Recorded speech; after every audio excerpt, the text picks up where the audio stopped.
مفہوم کیا ہے؟ آپ نے اپنے شعر کو جو آپ کے 2 مصرے ہیں آپ نے اس کو کیا کرنا ہے؟ نثر بنا دینا ہے، یعنی سیدھا سیدھا آپ نے اس کا مطلب بیان کرنا ہے، نہ کہ آپ نے وہیں پہ اس کی تشریح شروع کر دینی ہے۔ بچے عموماً کیا غلطی کرتے ہیں کہ 3 سے 4 لائنوں کا مفہوم لکھ دیتے ہیں۔ اب اس سے کیا ہوتا ہے کہ بجائے آپ کی پریزنٹیشن کا ایک پلس پوائنٹ بننے کے وہ آپ کی نیگیٹو مارکنگ کی طرف چلا جاتا ہے۔ تو آپ نے یہ یاد رکھنا ہے کہ اگر تو آپ مفہوم کو 1 سے 1.5 لائن کا لکھ سکتے ہیں تو ضرور لکھیے، ورنہ آپ تشریح کی ہیڈنگ دیجیے اور تشریح لکھیے۔ اور میں نے یہ بھی آپ کو بتایا تھا کہ بیٹا آپ نے 1 سے 1.5 صفحے کی آپ نے اپنے شعر کی تشریح لکھنی ہے اور اس میں حوالے کے 2 اشعار لکھنے ہیں۔ جیسے آپ کی نظم کا عنوان ہے حمد، یعنی جس میں اللہ کی تعریف بیان کی جا رہی ہے، تو یہاں پر آپ کسی بھی قرآنی آیت کا ترجمہ اللہ کی شان سے متعلق، اللہ کی بڑائی سے متعلق، اس کی قدرت سے متعلق قرآنی آیات کے تراجم ہیں، آپ وہ مارکر سے نمایاں کر کے انورٹڈ کاماز لگا کے ایک ہیڈنگ کے طور پر ہیڈنگ بنا کر، یعنی آپ کوئی بھی حوالہ جو ہے بیچ میں آپ وہ لکھ سکتے ہیں۔ اس کے ساتھ ساتھ حوالے کے 2 اشعار، یعنی اسی موضوع سے متعلق اللہ تعالیٰ کی شان، اللہ کی تعریف سے متعلق کم از کم 2 اشعار حوالے کے آپ اس میں اس کے ساتھ ضرور لکھیں گے۔ ان کو بھی آپ مارکر سے ہیڈنگ دے کے نمایاں کر کے آپ اس کو لکھیں گے۔ ایک میں نے علامت آپ کو سکھائی تھی اگر یاد ہو، ہر شعر لکھنے سے پہلے آپ کو وہ علامت لگانی ہے، یعنی کہ یہ آپ اپنا شعر لکھ رہے ہیں۔ تو بیٹا MCQ آئیں گے، آپ کو مختصر جوابات آئیں گے آپ کی نظم میں سے، جو کہ یہاں پر آپ کی مشق میں دیے گئے ہیں سوال، آپ اس کو بھی اچھی طرح سے دیکھیں گے، ہم لوگ پڑھیں گے، اس کو یاد کریں گے۔ اس کے علاوہ ہر جو مصرع ہے آپ کی نظم کی جو ایک لائن ہے، وہ کوئی بھی چیز اس میں سے آپ سے سوال یا MCQ کی صورت میں پوچھی جا سکتی ہے۔ مصنف کے تعارف میں سے کوئی بھی بات MCQ یا پھر شارٹ آنسر یعنی مختصر جواب کی صورت میں آپ سے پوچھی جا سکتی ہے۔ اور ایک اور چیز جو اس میں سے آتی ہے جو آپ کو بہت اچھی طرح سے یاد کرنی ہے، جیسے میں نے آپ کو پہلے بتایا تھا کہ بیٹا مرکزی خیال، مرکزی خیال آپ کو نظم کا لکھنے کے لیے آتا ہے۔ آپ کو جب میں نے سارے کویسچن لکھ کے بتائے تھے، پیپر پیٹرن بتایا تھا، تو اس میں میں نے آپ کو ایک سوال لکھ کے بتایا تھا کہ نظم کا مرکزی خیال، آپ کی ٹوٹل 4 نظمیں ہیں، کل 4 نظمیں ہیں آپ کی، اس میں سے کسی ایک نظم کا مرکزی خیال آپ کو لکھنے کے لیے آئے گا۔ آپ کو نظم کا عنوان جو ہے وہ آپ کے کویسچن پیپر میں آپ کے سوال میں لکھ کے دیا گیا ہوگا کہ نظم حمد کا مرکزی خیال لکھیں یا نظم نعت کا مرکزی خیال لکھیں یا برسات کی بہاریں، یا پھر اسی طرح آگے جو آپ کی ہے پیوستہ رہ شجر سے۔ تو نظم کا عنوان آپ کو دے دیا جائے گا سوال میں کہ اس نظم کا آپ کو مرکزی خیال لکھنا ہے۔ 5 نمبر کا بیٹا آپ کا یہ سوال ہوتا ہے۔ اب اس کو کرنے کا کیا طریقہ کار ہے؟ جب آپ اس کو بورڈ پہ کریں گے، آپ اس کو میں یہاں لکھ کے بتا رہی ہوں آپ کو، جب کاپی پہ آپ کریں گے، اپنی آنسر شیٹ پہ آپ کریں گے، تو کیا طریقہ کار ہے آپ کا اس سوال کو اٹیمپٹ کرنے کا؟ وہی سوال نمبر لکھا، ہر سوال کو آپ جس طرح سے شروع کرتے ہیں، اس کے بعد آپ نے اپنی ہیڈنگ دی مرکزی خیال۔ اب آپ کیا کریں گے؟ اب آپ لکھیں گے شاعر کا نام، آپ مارکر سے ہیڈنگ دیں گے الگ سے، جہاں آپ نے اپنا مرکزی خیال، اپنا جواب لکھنا شروع کیا، سمجھے یہ آپ نے اپنا جواب لکھنا شروع کر دیا، آپ نے سوال نمبر لکھا، آپ نے اپنی ہیڈنگ دی کہ آپ کیا کرنے لگے ہیں، آپ مرکزی خیال کرنے لگے ہیں۔ تو آپ سب سے پہلے کیا لکھیں گے؟ شاعر کا نام۔ آپ کے مرکزی خیال میں 1 نمبر شاعر کا نام لکھنے کا ہوتا ہے۔ اگر آپ شاعر کا نام نہیں لکھتے تو وہ جو 5 نمبر میں سے 1 نمبر انہوں نے الگ سے شاعر کے نام کا لکھا ہوتا ہے، وہ آپ کا کاٹ لیا جاتا ہے، باقی رہ گئے 4، اس میں سے پھر آپ کو بقایا جس طرح سے بھی آپ نے لکھا آپ کو نمبر دیے جاتے ہیں۔ تو بیٹا یہ بات یاد رکھنی ہے آپ نے، سب سے پہلے آپ نے مارکر سے نمایاں کر کے ہیڈنگ دے کے آپ نے شاعر کا نام لکھنا ہے، کیونکہ اس کا 1 نمبر ہوتا ہے الگ سے، اور پھر نیچے آپ اپنا مرکزی خیال لکھیں گے۔ اچھا، مرکزی خیال کو لکھتے ہوئے جس چیز کا آپ نے خاص خیال رکھنا ہے وہ کیا ہے کہ آپ نے اس کو زیادہ لمبا نہیں لکھنا۔ مرکزی خیال اس کا بیسک تھیم اس نظم میں کیا بتایا گیا ہے آپ کو وہ بتانا ہے۔ اچھا، اب کیا ہے، اللہ کی شان اور اللہ کی تعریف تو بے بہا ہے، انسان کے تو شاید یہ اس کے بس میں نہیں ہے کہ وہ اللہ کی شان اور اس کی تعریف بیان کر سکے، پوری کائنات کا مالک ہے، بہت طاقتور ہے، بہت قدرت والا ہے، کائنات اس نے تخلیق کی، ہم انسانوں کا مالک و خالق ہے، تو اللہ کی شان اور تعریف سے متعلق تو بے شمار باتیں ہیں جو ہم لکھ سکتے ہیں، لیکن بیٹا ادھر ادھر کی باتیں آپ نے نہیں لکھنی. آپ صرف کون سی باتیں لکھیں گے، کون سے الفاظ استعمال کریں گے جو آپ کی نظم کے اشعار میں بیان کیے گئے ہیں. آپ یوں سمجھ لیں کہ آپ اپنے ہر شعر میں جو بتایا گیا ہے اس کو آدھی آدھی لائن میں یا ایک ایک لائن میں اس بات کو اس میں بتائیں گے.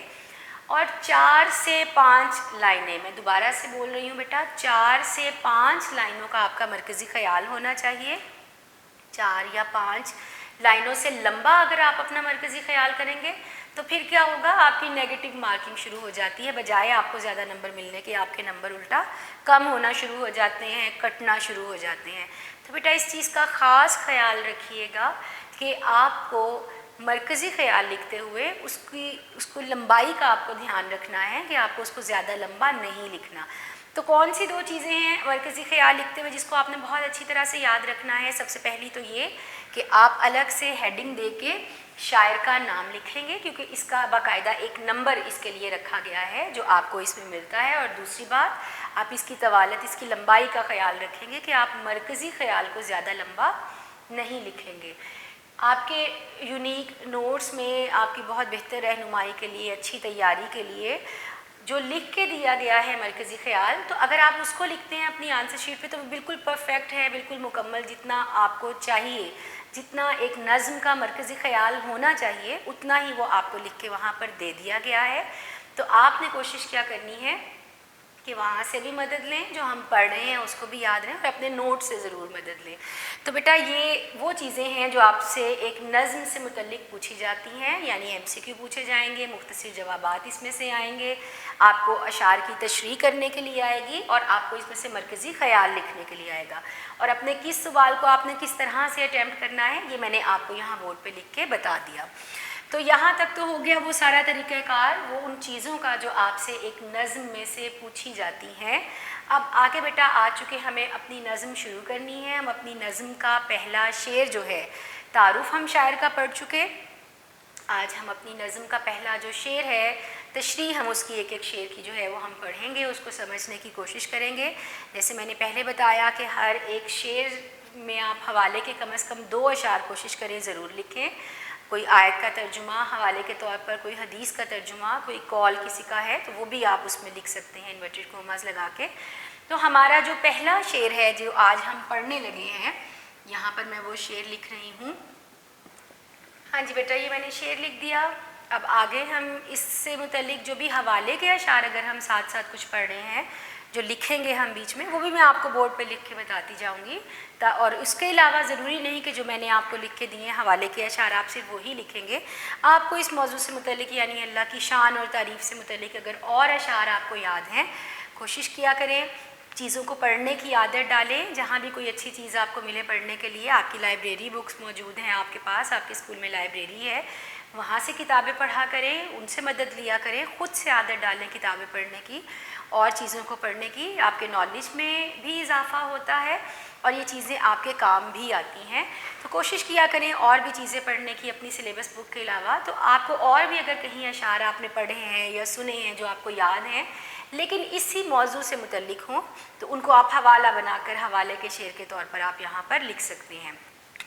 تو بیٹا ہمارا پہلا شعر ہم نے جیسے پڑھا تھا، مولانا الطاف حسین حالی ہمارے شاعر ہیں، اردو کے بہت بڑے شاعر ہیں. جب ہم ایک شعر کی تشریح کرتے ہیں تو ایک شعر کی تشریح کرتے ہوئے ہم کوشش کرتے ہیں کہ اس کو جو ابتدا کریں، جو ہم اس کو شروع کرتے ہیں اپنے شعر کو، تو کوشش ہماری یہ ہوتی ہے کہ ہم شاعر کے تعارف سے اس کو شروع کریں. اب تعارف سے شروع کرنے سے مراد یہ نہیں ہے کہ آپ نے جو تعارف پڑھا ہے آپ 5-6 لائنیں آپ اسی کی لکھ رہے ہیں. آپ کو کیا کرنا ہے، آپ کو 1 سے 2 لائنوں میں شاعر کی کام کی خوبیوں کے بارے میں بتانا ہے. یہاں ہم اب اس کی ذاتی زندگی سے متعلق ہم یہاں کچھ نہیں لکھیں گے شاعر کی، بلکہ ان کے کام کی خوبیاں جو ہیں ان کا ہم ذکر کریں گے. یعنی ان کا کام یہاں پہ ہم کیا پڑھیں، شاعری. تو جو انہوں نے شاعری لکھی ہے اس شاعری میں جو ان کی خوبیاں ہیں ہم یہاں پر ان کا ذکر کریں گے. تو پہلا ہمارا شعر ہے بیٹا، قبضہ ہو دلوں پر کیا اور اس سے سوا تیرا، ایک بندہ نافرما ہے ہم سرا تیرا. تو پہلا شعر ہے. اچھا بیٹا ایک چیز اور آپ کو جو یاد رکھنی ہے آپ جب کوئی بھی نظم پڑھتے ہیں یا غزل پڑھتے ہیں، خاص طور پر ویسے عموماً غزلوں میں یہ ہوتا ہے، ایک چیز یاد رکھیے گا، ایک چیز کہلاتی ہے مطلع اور ایک چیز کہلاتی ہے مقطع. یہ جب ہم غزل پڑھیں گے تو پھر دوبارہ سے ہم اس کو کریں گے. عموماً جو غزل کا پہلا شعر ہوتا ہے وہ کہلاتا ہے مطلع، اور جو غزل کا آخری شعر جس میں شاعر نے اپنا تخلص بھی استعمال کیا ہو وہ کہلاتا ہے مقطع. ابھی ہم چونکہ نظم پڑھے ہیں تو ہم نظم کا پہلا شعر پڑھے، جب ہم اپنی غزل پڑھیں گے تب میں آپ کو تفصیل سے بورڈ پہ لکھ کے اس کے متعلق سارے بتاؤں گی آپ کو. تو پہلا ہمارا شعر ہے قبضہ ہو دلوں پر کیا اور اس سے سوا تیرا، ایک بندہ نافرما ہے ہم سرا تیرا. جیسے میں نے آپ کو پہلے بتایا مفہوم، اگر مفہوم مطلب اس کا مطلب واضح کیا جائے تو مطلب ہم کس طرح سے اس کا واضح کریں گے. یہ نہیں کہ وہ آپ 3-4 لائنوں میں بیان کر دیں کہ شاعر اس میں یہ کہنا چاہتا ہے یا شاعر یہ کہنا چاہتا ہے، اس طرح سے نہیں شروع کرتے. اگر آپ کو مفہوم لکھنا ہے، آپ کو اپنے شعر کو سادہ الفاظ میں بیان کرنا ہے، تو اس کے لیے سب سے بہتر طریقہ کیا ہے، آپ کی جو پہلی لائن ہے قبضہ ہو دلوں پر کیا اور اس سے سوا تیرا، کہ اے اللہ اس سے زیادہ تیرا دلوں پر اور قبضہ کیا ہوگا کہ ایک نافرمان بندہ بھی تیری حمد و ثنا بیان کر رہا ہے. یہ اس کا مفہوم ہے. اب جب آپ اس کو لکھنا شروع کریں گے تو 1 یا 1.5 لائن کا آپ کا یہ مفہوم بنتا ہے. اگر آپ اس کو اس طرح سے یاد کر سکتے ہیں، لکھ سکتے ہیں تو بہتر ہے، ورنہ لمبا مت لکھیں اپنے مفہوم کو.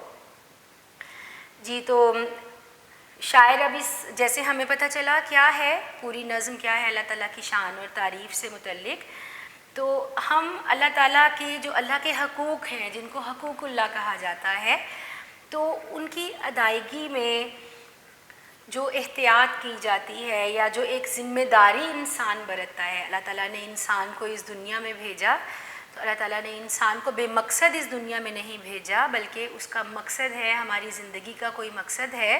اللہ تعالیٰ نے ہمارے ساتھ رشتے ناطے رکھے، ہمارے ذمے کچھ فرائض لگائے، حقوق اللہ دیے، اللہ کے کچھ حقوق جو ایک بندے کو ادا کرنے ہیں، اور کچھ حقوق العباد دیے، یعنی بندوں کی طرف ہمارے جو حقوق ہیں جو ہمیں ادا کرنے ہیں. تو اللہ تعالیٰ نے انسان کو اگر اس دنیا میں بھیجا ہے تو بے مقصد نہیں بھیجا، بلکہ اس کی اس دنیا میں زندگی گزارنے کا ایک مقصد ہے. تبھی اس کو اشرف المخلوقات کہا گیا. اشرف المخلوقات، جتنی چیزیں اس نے خلق کی ہیں، جتنی چیزیں اس نے بنائی ہیں، ان میں سب سے بہتر، سب سے اشرف، سب سے بڑھ کر سب سے بہتر.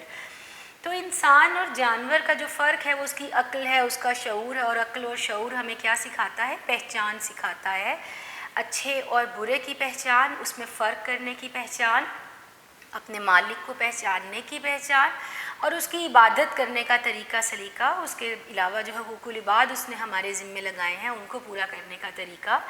تو شاعر یہاں پر یہی اس چیز کو بیان کرتا ہے کہ اے اللہ، جو شخص بھی تیری اطاعت کرتا ہے، جو تجھے مانتا ہے، تو ظاہری بات ہے اللہ کے جو حقوق ہیں، جو حقوق اللہ کہلاتے ہیں، تو ان کی ادائیگی میں بہت احتیاط اور جو ذمہ داری ہے وہ برتنی انسان کو پڑتی ہے. اور اللہ کی حمد و ثنا کرنا تو سمجھ میں آتا ہے کہ ہمارا مالک ہے، خالق ہے، ہمیں پیدا کرنے والا ہے، اسی نے ہمیں پیدا کیا اور لوٹ کے بھی ہمیں اسی کی طرف جانا ہے. تو وہی ہماری ابتدا ہے، وہی ہماری انتہا ہے. لیکن کیا ہے کہ اس کے ایمان میں جو عمل کا تقاضا ہے، اور وہ کیا ہے کہ جب وہ اللہ تعالیٰ کی حمد بیان کرتا ہے، حمد سرا کا مطلب ہوتا ہے اللہ کی حمد بیان کرنا، اس کی تعریف بیان کرنا، اس کی شان بیان کرنا. تو اگر ایک ایسا شخص ہے جو اس کے جتنے بھی کہے ہوئے جو اس کی باتیں ہیں، جو اللہ کے فرمان ہیں، اگر وہ اس پر عمل نہیں کرتا، اور جو اس دنیا میں آ کر اس دنیا کی رنگینیوں میں کھو کر اپنا مقصد بھول جاتا ہے، اللہ کے احکامات پر عمل نہیں کرتا، اپنی منمانی کرتا ہے، تو پھر وہ کیا کہلائے گا؟ وہ ایک نافرمان بندہ کہلائے گا. ایک تو فرما بردار بندہ ہے اللہ کا، جو اس دنیا میں اللہ کے بتائے ہوئے احکام کے مطابق زندگی گزارتا ہے.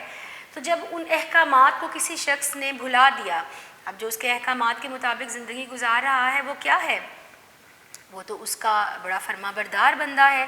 اب شعر میں شاعر نے کس چیز کا ذکر کیا؟ ایک بندہ نافرما، ایک ایسا بندہ جو اس کا حکم نہیں مانتا، جو اپنی منمانی کرتا ہے، اس کے حکم کے خلاف چلتا ہے. تو شاعر یہاں یہی بات بتا رہا ہے کہ ایسا شخص جس کے لیے اس کی خواہشات، اس کی مرضی یہی سب کچھ ہو اور وہ اللہ تعالیٰ کے احکامات کو بھلا دے، لیکن پھر بھی وہ اللہ کی تعریف بیان کرے۔ اب جو اللہ کو سمجھتا ہے، جانتا ہے، اس کی شان کو، اس کی عبادت کرتا ہے، وہ اگر اس کی تعریف کرتا ہے تو پھر تو ہمیں سمجھ میں آتا ہے، لیکن ایک بندہ جو نافرمان ہے، اپنی منمانی کرتا ہے، لیکن پھر بھی وہ اللہ کی تعریف بیان کرنے پر مجبور ہو جائے، تو پھر یہ سوچنے کی دعوت دیتی ہے، ہمیں یہ بات کچھ سوچنے کی دعوت دیتی ہے۔ آپ یہاں پر حوالے کا شعر لکھ سکتے ہیں: عظمت تیری معنی بن کچھ بن نہیں آتیاں، ہے خیرہ اور سرکش بھی دم بھرتے سزا تیرا۔ یہ اسی نظم کا ایک دوسرا شعر ہے، آپ وہ بھی لکھ سکتے ہیں، ورنہ اور دوسرے بھی اشعار جو بھی ہم ساتھ ساتھ پڑھیں گے۔ تو شاعر کہہ رہے ہیں کہ اے اللہ، تیرا اس سے زیادہ قبضہ ہمارے دلوں پر اور کیا ہوگا کہ جو تیرے نیک بندے ہیں، جو تیرے فرما بردار بندے ہیں، وہ تو تیری شان اور تعریف بیان کرتے ہی ہیں۔ ہم جیسے نافرمان بندے جو اپنی خواہشات، اپنی مرضی کی دنیا میں کھو جاتے ہیں، وہ بھی تیری تعریف بیان کرنے پر مجبور ہیں۔ یعنی اللہ تعالیٰ کے احکامات کی جو شخص اطاعت نہیں کر رہا، اگر وہ اپنی بات کریں، یہاں جیسے ایک بندہ نافرما کی بات ہو رہی ہے، تو وہ کہہ رہے ہیں کہ میرا شمار ایک ایسے بندے میں ہوتا ہے جو تیرے احکامات کی پیروی نہیں کرتا، لیکن اس کے باوجود پھر بھی تیری تعریف ہر وقت میرے زبان پر ہے۔ تو یہ کس چیز کی دلیل ہے؟ اللہ کی کامل قدرت کی دلیل ہے کہ وہ کتنی طاقت والا، کتنی قدرت والا ہے، اور ہمارے دلوں تک پہ اس کا قبضہ ہے، اختیار ہے، ہماری سوچ پر، ہمارے ذہن پر، ہمارے دل پر، ہمارے ارادوں پر اللہ تعالیٰ کے قبضے کی اس سے بڑی دلیل اور کیا ہوگی کہ انسان کتنی بھی غلطیاں کر لے، کوتاہیاں کر لے، تو پھر وہ کہاں جاتا ہے؟ پھر بھی کس کی تعریف بیان کرتا ہے؟ اپنے اللہ کی۔ نہ کہیں جہاں میں اما ملی، جو اما ملی تو کہاں ملی، میرے جرم خانہ خراب کو تیرے عفو بندہ نواز میں۔ کہ انسان کتنی بھی غلطیاں کوتاہیاں کر لے، اس دنیا میں کھو جائے، لیکن آخر وہ کہاں پلٹتا ہے، کس طرف رجوع کرتا ہے؟ اپنے اللہ کی طرف رجوع کرتا ہے۔ تو جو بھی میں نے حوالے کا جو شعر پڑھا، یہ میں یہاں آپ کے لیے لکھ رہی ہوں تاکہ آپ اس کو اچھی طرح سے یاد کر سکیں۔ ہاں جی، نہ کہیں جہاں میں اما ملی، جو اما ملی تو کہاں ملی، میرے جرم خانہ خراب کو تیرے عفو بندہ نواز میں۔ اور پھر جس طرح اللہ تعالیٰ قرآن پاک میں بھی ارشاد فرماتا ہے کہ بے شک انسان ظالم واقع ہوا، یعنی اب یہاں ظالم سے مراد کیا ہے؟ دوسروں پر ظلم کرنا نہیں، بلکہ خود پر ظلم کرنا۔ جب ہم اللہ تعالیٰ کے احکامات کی پیروی نہیں کرتے تو ظاہری بات ہے وہ ہم خود پہ ظلم کر رہے ہیں۔ دنیا جو ہے یہ تو آخرت کی کھیتی ہے، جو کچھ یہاں پہ آپ بو رہے ہیں وہی آپ آگے جا کے کاٹیں گے۔ تو ہمارے اعمال ہی چونکہ ہمارے سامنے آتے ہیں۔ اب یہاں قرآن پاک کا جو ارشاد میں نے آپ کو بتایا کہ بے شک انسان ظالم اور جاہل واقع ہوا، تو جیسے میں نے آپ کو بتایا کہ آپ کوئی بھی حوالہ جو ہے آپ اس کو انورٹڈ کوما لگا کر مارکر کے ساتھ، اور جب لکھ لیا آپ نے انورٹڈ کوماز پھر سے لگا دیے، یعنی آپ نے اپنی کوٹیشن مکمل کر لی، تشریح لکھتے ہوئے درمیان میں آپ مارکر سے نمایاں کر کے اس کو لکھ سکتے ہیں۔ یا اسی طرح ایک اور جگہ ارشاد ہوتا ہے کہ بے شک انسان جلد باز واقع ہوا ہے، یعنی مراد کیا ہے کہ انسان ہی خطا کا پتلا ہے، بہت سی غلطیاں کوتاہیاں کرتا ہے۔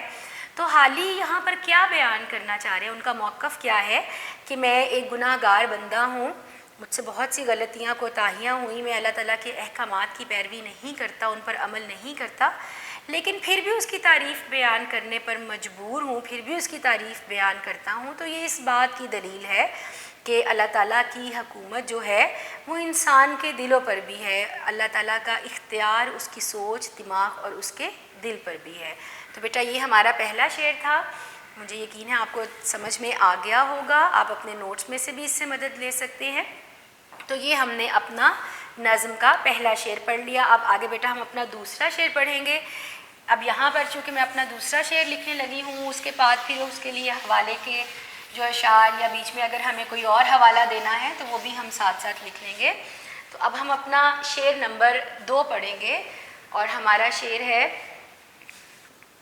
ہاں جی، پہلا ہمارا شعر تھا قبضہ ہو دلوں پر کیا اور اس سے سوا تیرا، ایک بندہ نافرما ہے ہم سرا تیرا۔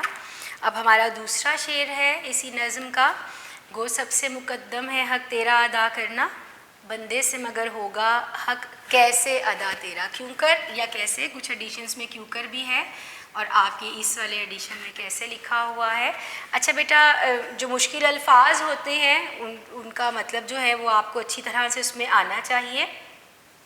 اب اگر ہم یہاں پر دیکھتے ہیں اپنے اس شعر میں، تو ہمارا جو لفظ ہے جو ہمیں لگ رہا ہے کہ جو مشکل الفاظ میں آتا ہے سب سے مقدم، جو سب سے مقدم ہے، تو مقدم کا لفظی مطلب ہوتا ہے اہم، لفظی مطلب واجب ہے اس کا، یعنی ضروری ہے، اور ضروری چیز جو اہم ہے کہ سب سے پہلا، واجب، پہلا، ضروری، اس کے لیے آپ کوئی بھی لفظ جو ہے وہ آپ استعمال کر سکتے ہیں، اہم، واجب یا پہلا، جو چیز ضروری ہے وہ مقدم کہلاتی ہے۔ تو اللہ تعالیٰ کا حق جو ہے، اگر اب ہم اس میں دیکھیں تو اچھا بیٹا یہ آپ کا وہ شعر ہے جو مسلسل 2-3 سال جو ہے بورڈ میں آتا رہا ہے، تو آپ کے وہ اشعار جو بورڈ میں بار بار ریپیٹ ہوتے رہے ہیں وہ بھی میں آپ کو ساتھ ساتھ بتاتی جاؤں گی۔ تو یہ وہ آپ کا شعر ہے جو 2-3 مرتبہ آپ کے جو بورڈ کے پیپر آئے ہیں ان میں یہ مسلسل ریپیٹ ہوتا رہا ہے۔ تو وہ سب سے مقدم ہے حق تیرا ادا کرنا بندے سے مگر ہوگا حق کیسے ادا تیرا۔ تو انسان کے لیے کیا ہے، اس کا مطلب کہ سب سے ضروری کیا ہے انسان کے لیے، کون سا حق ادا کرنا، اللہ کا حق ادا کرنا۔ تو انسان کے لیے ضروری ہے کہ سب سے پہلے اللہ کے حقوق کو ادا کرے، ظاہری بات ہے یہ ہمارے فرائض میں شامل ہے، یہ ہمارا فرض ہے کہ ہمیں اللہ کا حق سب سے پہلے ادا کرنا ہے۔ لیکن چونکہ انسان فطری طور پر کمزور واقع ہوا ہے اور اللہ تعالیٰ نے اس کو ان گنت نعمتوں سے نوازا ہے، اور لیکن پھر بھی وہ اتنی نعمتوں کا شکر ادا کرنا اس کے لیے ممکن نہیں ہے۔ ہم تو اگر قرآن پاک کی آیت کا ترجمہ ہے، اور اگر تم اللہ کی نعمتوں کو شمار کرنا چاہو تو شمار نہ کر پاؤ گے، تو اس کے اتنے احسانات ہیں ہم پر، اس کی اتنی نعمتیں ہیں کہ اگر ہم گننا شروع کریں تو شاید ہم ان کو گن بھی نہ سکیں۔ تو جب ہم اس کی نعمتیں ان گنت ہیں، اس کی مہربانیاں لاتعداد ہیں ایک انسان پر، تو شاید وہ اس کی تمام مہربانیوں کا حق ادا نہ کر پاتا ہو، شکر ادا نہ کر پاتا ہو، یہ شاید اس سے ممکن ہی نہیں۔ لیکن اللہ تعالیٰ تو خالق کائنات ہے، پوری دنیا کو بنانے والا ہے، رب العالمین ہے، یعنی پوری دنیا کا، پوری کائنات کا رب ہے، جو اس کا نظام چلاتا ہے، جو اس کا مالک ہے، یعنی سب جہانوں کو پالنے والا کوئی اور نہیں ہے۔ وہ کون ہے؟ وہ صرف اور صرف اللہ کی ذات ہے۔ تو کوئی اپنا ہو، پرایا ہو، دوست ہو یا دشمن ہو، کوئی اچھا ہے انسان، کوئی برا انسان ہے، تو اللہ تعالیٰ کی نعمتیں، اس کی عنایتیں، اس کا کرم، اس کی مہربانی وہ سب کے لیے برابر ہے، وہ کسی میں کوئی امتیاز نہیں کرتا۔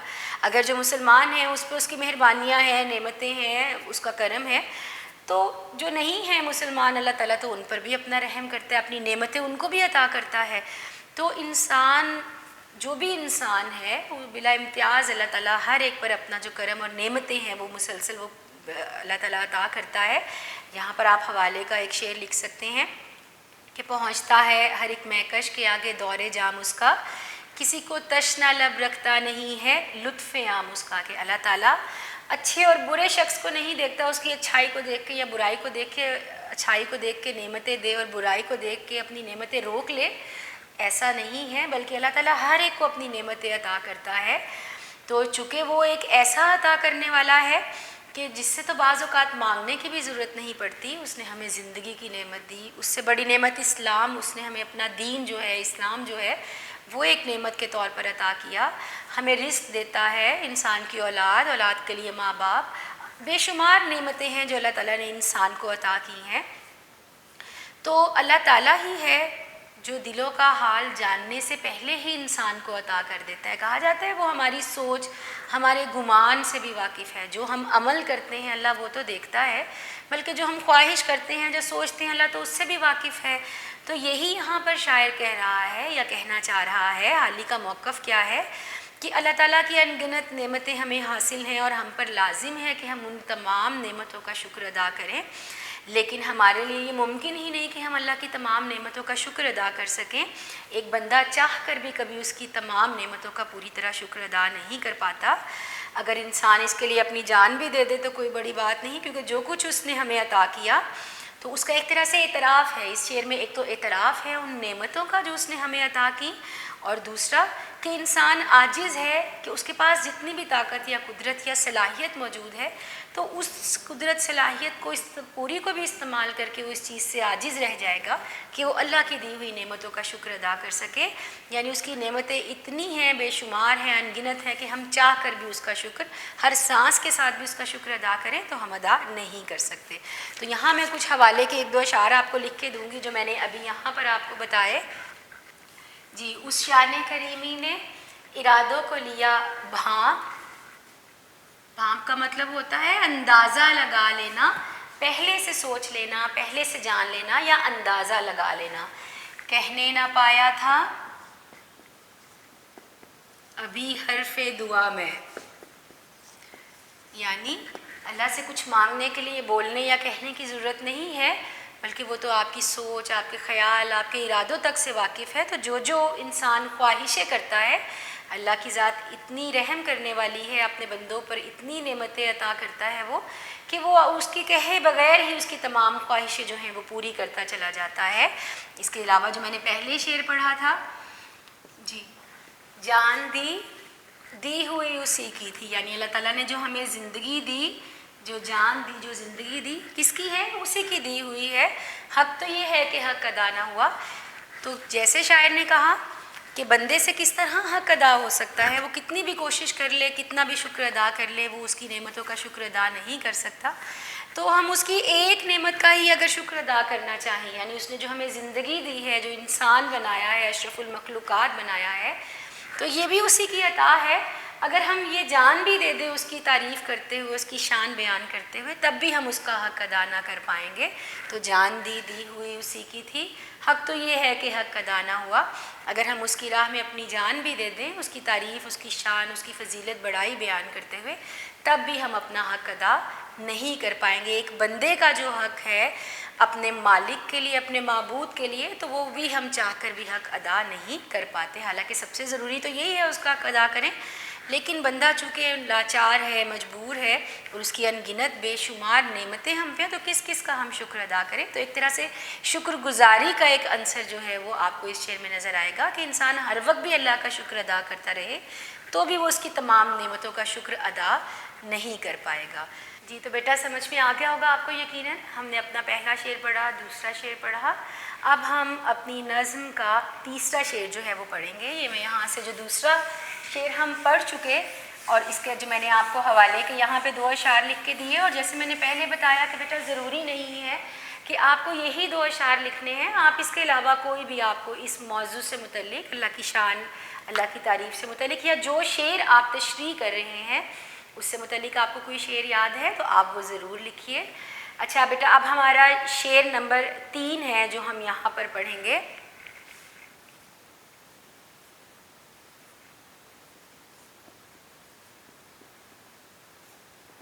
ہاں جی، محرم بھی ہے ایسا ہی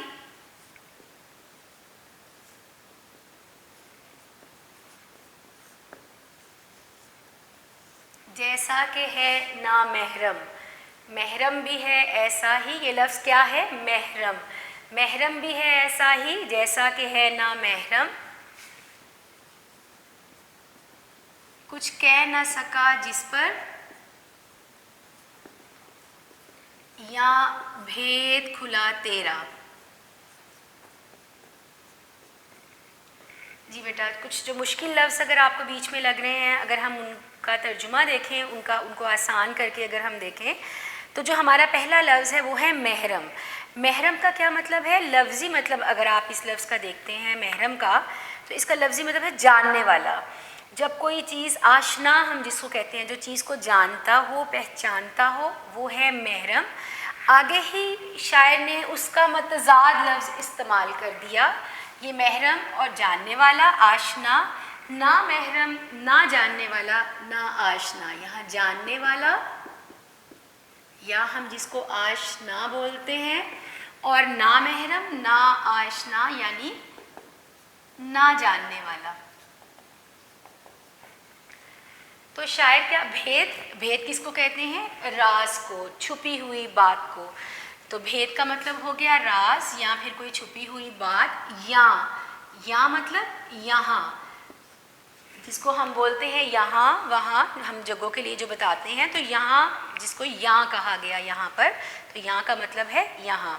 اچھا بیٹا، شاعر نے ہمیں کیا کہا شعر میں؟ اگر آپ اپنے شعر کو پڑھتے ہیں، محرم بھی ہے ایسا ہی جیسا کہ ہے نا محرم، جاننے والا بھی بالکل ویسا ہی ہے جیسا کہ نہ جاننے والا، جس پر بھی تیرا راز کھل گیا وہ اس کو بیان نہ کر سکا۔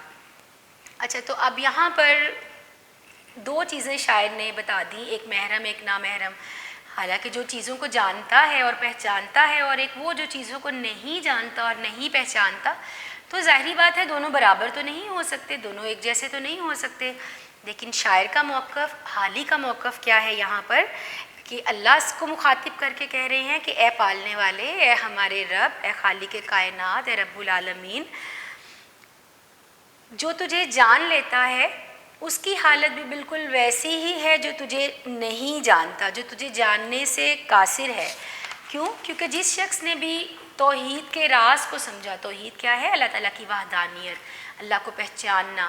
جب ہم اس چیز پر یقین رکھتے ہیں، توحید پر یقین رکھتے ہیں، یعنی اللہ ایک ہے، کوئی اس کا شریک نہیں ہے، وہی تمام کائنات کو تخلیق کرنے والا ہے، اسی کے حکم سے ہم دنیا میں ہیں اور اسی کے حکم سے ہم اس دنیا سے جائیں گے، اور روز جزا اسی کے حکم سے دوبارہ زندہ کیے جائیں گے۔ مختلف عوامل ہیں جو مل کر آپ کو توحید کا ایک جو آپ کا عقیدہ ہے وہ مکمل کرتے ہیں۔ لیکن یہاں پر بیان کیا ہو رہا ہے کہ جو اللہ کی شان کو، اس کی قدرت کو، اس کی بڑائی کو پہچان لیتا ہے، اللہ تعالیٰ کی وحدانیت کو سمجھ لیتا ہے، تو پھر اس کے پاس الفاظ ہی نہیں رہ جاتے کہ وہ ان کو بیان کر سکے، وہ اللہ کی شان، اس کی تعریف، اس کی بڑائی کو بیان کر سکیں، جو اس کی ذات کی بلندی کو، وہ کتنی بلند ذات ہے، وہ کتنی طاقتور ذات ہے، وہ کتنی زیادہ اپنے اندر قدرت رکھتا ہے، طاقت رکھتا ہے۔ تو جب انسان اس چیز کو پہچان لیتا ہے تو اس کے پاس تو وہ الفاظ ہی نہیں رہ جاتے کہ وہ ان کو بیان کر سکے، اس کی وحدانیت کو، اس کی طاقت کو، اس کی شان کو بیان کر سکے۔ چونکہ انسان کی صلاحیتیں محدود ہیں، انسان کے پاس جو عقل ہے، شعور ہے، وہ بھی اللہ ہی کی عطا کی گئی ایک نعمت ہے، اور اللہ تعالیٰ نے چونکہ انسان کو اس علم کی بدولت، جاننے اور پہچاننے کی بدولت ہی اس دنیا میں اپنا خلیفہ یا نائب بھی ایک لفظ اللہ تعالیٰ نے عطا کیا، تو وہ ہمارے علم ہی کی بدولت ہے۔ لیکن کتنا بھی ہم چیزوں کے بارے میں جان لیں، پہچان لیں، کوشش کر لیں، پھر بھی ہماری صلاحیتیں اتنی نہیں ہیں، وہ پھر بھی محدود ہیں کہ ہم اس کی شان تک پہنچ سکیں یا اس کی شان کو بیان کر سکیں۔ تو اپنی ان محدود صلاحیتوں کی بنا پر جو اللہ تعالیٰ کے بارے میں انسان کچھ نہیں جان سکتا یا کچھ نہیں کہہ سکتا، لاکھ پردوں میں تو ہے بے پردہ، سو نشانوں میں بے نشاں تو ہے، کہ وہ ذات ہمیں نظر بھی آتی ہے، نہیں بھی نظر آتی، نظر نہیں آتی لیکن ہر طرف اس کے جلوے، اس کی قدرت نظر آتی ہے۔ تو یہ کائنات بلا مقصد ہی تخلیق نہیں ہوئی، کوئی ہے جو اس کو تخلیق کرنے والا ہے، جو اس کو بنانے والا ہے۔ تو الطاف حسین حالی کا موقف کیا ہے کہ تجھے جاننے والا اور نہ جاننے والا دونوں ایک برابر ہو گئے۔ کیسے ایک برابر ہو گئے؟ کہ تیری شان اتنی وسیع ہے، تیری قدرت اتنی وسیع ہے کہ چاہ کر بھی وہ اس کو بیان نہیں کر سکتا، تو پھر ظاہری بات ہے جاننے والے اور نہ جاننے والے میں کوئی واضح فرق باقی نہ رہ گیا۔ تو ان کا مقصد کیا ہے یہاں بتانے کا کہ اگر توحید کا کچھ شعور کسی شخص کو حاصل ہو بھی جاتا ہے لیکن مکمل آگاہی اس کو نہیں ہو سکتی، اور اگر جاننے والا یہ دعویٰ کرتا ہے تو پھر نہ جاننے والے کے ساتھ وہ برابر ہی ہو جاتا ہے، کیونکہ ہمارے اتنی طاقت قدرت ہی نہیں ہے، اتنی عقل شعور ہی نہیں ہے کہ ہم اس کو پہچاننے کے بعد بیان کر سکیں، اس کو پہچان سکیں۔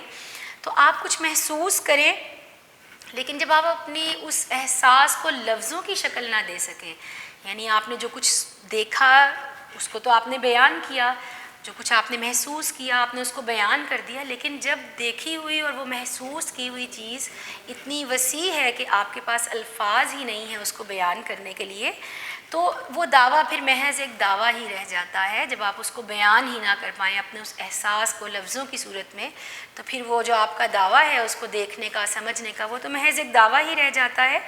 تو اصل میں مقصد کیا ہے کہ اللہ تعالیٰ کو پہچاننا اس کی مخلوق کے بس کی بات نہیں ہے کہ وہ اللہ تعالیٰ کو پہچان سکے یا اس کی قدرت، اس کی شان کا اندازہ لگا سکے اور پھر اس کو بیان کر سکے، کیونکہ صحیح معنوں میں پہچاننے سے اور اس کی شان کا اندازہ لگانے سے انسان عاجز اور بے بس ہے۔ تو دوسرا کون ہے جہاں تو ہے، کون جانے تجھے کہاں تو ہے، تو وہ تو اتنی وسیع اتنی طاقتور ذات ہے کہ چاہ کر بھی ہم نہیں اندازہ لگا سکتے کہ اس کی بڑائی، اس کی عظمت، اس کی طاقت، اس کی نعمتیں انگنت، اس کی جو اس کی قدرت ہے وہ کتنی وسیع ہے۔ تو انسان بیان کرنے سے، اس کے پاس وہ الفاظ ہی نہیں، وہ اس سے عاجز ہے۔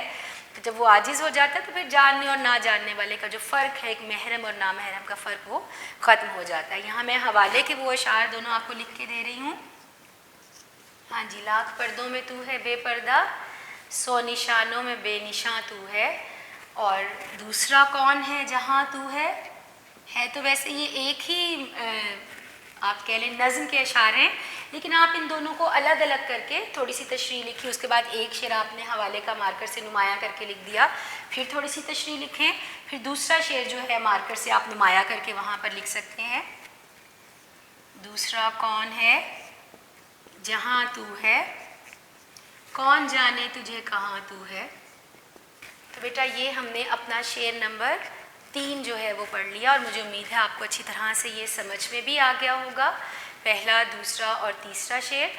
چونکہ تمام اشعار کا موضوع ایک ہی ہے، ایک ہی موضوع سے متعلق ہے، کیا موضوع ہے؟ اللہ تعالیٰ کی تعریف، اللہ تعالیٰ کی شان اور اس کی بڑائی بیان کرنا۔ تو چونکہ تینوں ایک ہی موضوع سے متعلق ہیں تو آپ کو بہت آسانی ہو جاتی ہے اس میں، آپ حوالہ جات جو دیتے ہیں یا جو اشعار آپ لکھتے ہیں، چونکہ ہر ایک چیز، ہر ایک شعر ایک ہی موضوع سے متعلق ہے، تو اگر آپ بہت سے اشعار الگ الگ نہیں بھی یاد کریں گے، کوئی 5-6 اشعار آپ یاد کرتے ہیں تو آپ آسانی سے اپنے ہر شعر کی تشریح میں وہ لکھ سکتے ہیں۔ جی تو بیٹا آج ہم نے اپنی نظم کے 3 اشعار جو ہیں ان کی تشریح ہم نے پڑھ لی۔ اب انشاءاللہ آج ہمارے لیکچر کا چونکہ وقت اب ختم ہو رہا ہے، تو انشاءاللہ کل ہم جو اپنا لیکچر شروع کریں گے وہ ہم اپنی نظم کے شعر نمبر 4 سے شروع کریں گے۔